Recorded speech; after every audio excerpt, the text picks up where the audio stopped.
کہہ رہے ہیں کہ آپ کے پاس بولنے کے لیے اگر موصوف کو نہیں پسند تھا تو نو کہتے. توہین بسم اللہ الرحمن الرحیم. السلام علیکم ناظرین اکرام. پہلے آپ یہ ویڈیو دیکھیے پھر اس پر ڈیٹیل میں بات کرتے ہیں. توہین نہ کریں اپوزیشن کی. I spoke to Dogar Sahab. I also spoke to the gentleman who just spoke before me.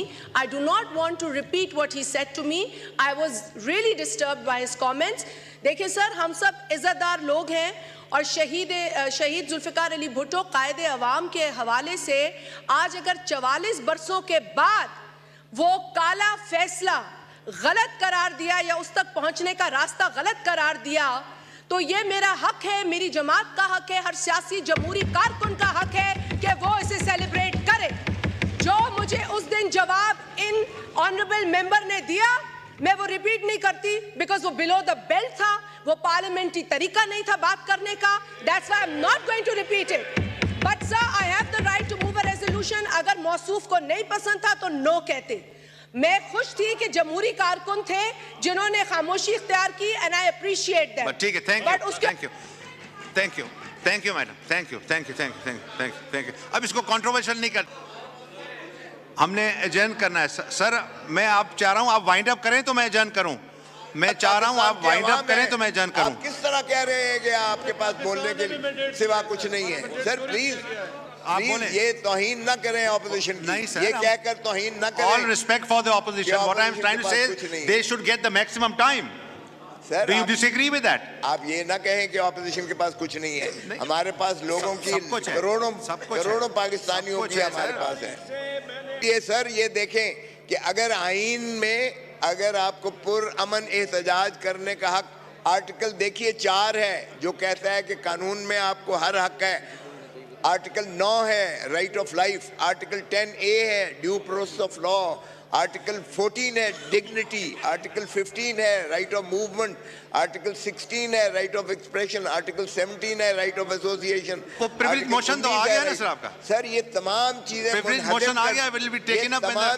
منہدم کی گئی ہیں اور آپ کے 10 مارچ کو اس پاکستان سارے کو ایک جیل خانہ بنا کے رکھ دیا. کیا یہ پولیس سٹیٹ ہے؟ کیا یہاں بنیادی حقوق ختم ہو گئے ہیں؟ کیا انسانی حقوق سے ہم آری ہیں؟ کیا پاکستان میں کوئی حکومت ہے یا نہیں ہے, حکومت نام کی چیز؟ کیا لا اینڈ آرڈر سچویشن اس حد تک آ گئی ہے کہ آپ کے ایوان کی بھی تضحیق کی جاتی ہے؟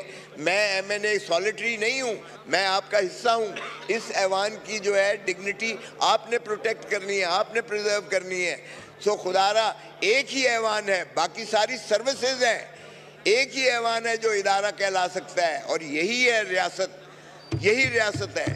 اور باقی اگر آپ ریاست کی پروٹیکٹ نہیں کریں گے, عوام کو پروٹیکٹ نہیں کریں گے اور پولیس سٹیٹ بن جائے گی تو پھر آپ کو کل کوئی روک سکتا ہے, کل ان کو کوئی پولیس والا پکڑ کے بند کر سکتا ہے, کل کسی کے خلاف کوئی پولیس والا اٹھا کے جو ہے اس کو جیل میں ڈال سکتا ہے.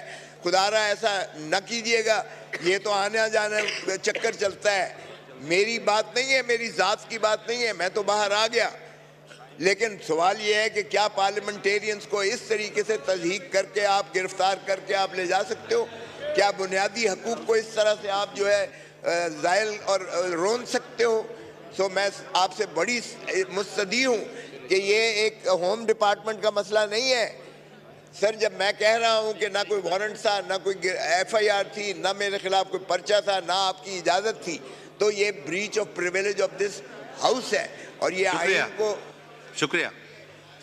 ابھی ہاؤس ایجن کرتے ہیں. Supreme Court has finally given a verdict مشتاق صاحب saying that the Bhutto's trial was a mistrial. But I hope it had not taken 44 years to arrive at the conclusion. Let us have a commission, whether from this house or the August Supreme Court of Pakistan. Let them form a highest judicial commission to see whether the 9th of May was an orchestrated move to disintegrate Imran Khan and his political party.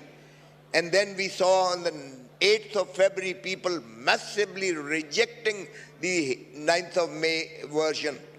They rejected the convictions imposed upon Imran Khan. They rejected his incarceration. The people of Pakistan rejected the judgments also whereby the symbol bat was taken away from the Pakistan People's Party. Sir, I said it on the face of the Supreme Court. Right in the court I said, this is killing democracy. For God's sake, this would be considered and reckoned as one of the blackest judgments in the history of Pakistan. And I say it once again before this House, August House. Let us preserve the sanctity of this House.